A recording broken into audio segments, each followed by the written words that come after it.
Thailand के चावल यानी थाई चावल की कीमतों में सुधार की खबर है। बताया जा रहा है कि थाईलैंड को चीन और सिंगापुर से मिले बड़े ऑर्डर्स के कारण थाई चावल की कीमतों में तेजी देखने को मिल रही है और इसने थाई चावल मिल मालिकों और किसानों के आत्मविश्वास में मजबूती लाने का काम किया है। थाई राइस मिलर्स एसोसिएशन के अध्यक्ष का कहना है कि घरेलू धान की कीमतों में तेजी देखी जा रही है। उनके मुताबिक थाई चावलों में ये उछाल स्पष्ट आयात मांग, विशेष रूप से चीन से 5 लाख टन और सिंगापुर से 1 लाख टन के ऑर्डर के कारण है, जिससे बाजार के आत्मविश्वास में बढ़ोतरी देखने को मिल रही है। इसके साथ ही उन्होंने कहा कि नई फसल के बाजार में आते ही बड़े खरीदारों द्वारा ऑर्डर देना सकारात्मक है और इससे इस साल मौसमी उम्मीदों के विपरीत कीमतों में तेजी आ रही है। उनके मुताबिक चावल आपूर्ति श्रृंखला के विश्वास में उल्लेखनीय सुधार हुआ है। रिपोर्ट्स की माने तो थाईलैंड के चमेली चावल की कीमतों में 17 नवंबर तक 700 बाट प्रति टन तक की बढ़ोतरी देखी जा रही है। अब कटाई के दौरान ये एक विशेष रूप से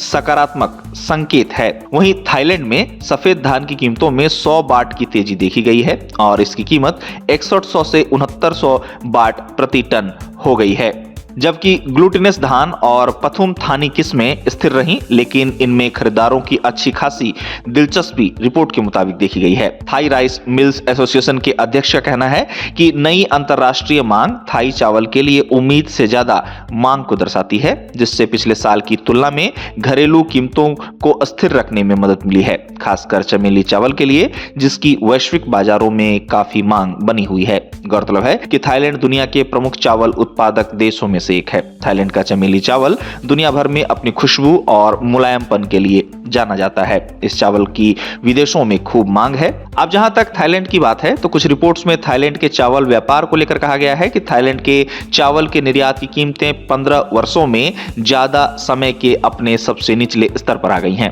अब इसको लेकर एक्सपर्ट्स भी कहते हैं कि इन कारणों से इंटरनेशनल मार्केट में थाईलैंड के चावल इंडस्ट्री का कॉम्पिटिटिवनेस तेजी से कम हो रहा है। आपको ये भी बता दें कि हाल ही में थाईलैंड के विदेश व्यापार विभाग की प्रमुख अराडा फुआंगटोंग ने कहा था कि चावल निर्यात के लक्ष्यों को प्राप्त करने के लिए चीन, मध्य पूर्व और जापान जैसे बाजारों पर ध्यान केंद्रित करने के प्रयास जारी हैं। इसी बीच अब थाई चावल की कीमतों में सुधार की खबर है, जिससे थाईलैंड में मिलर्स तथा किसानों के चेहरे पर खुशी दिखाई देने की बात कही जा रही है।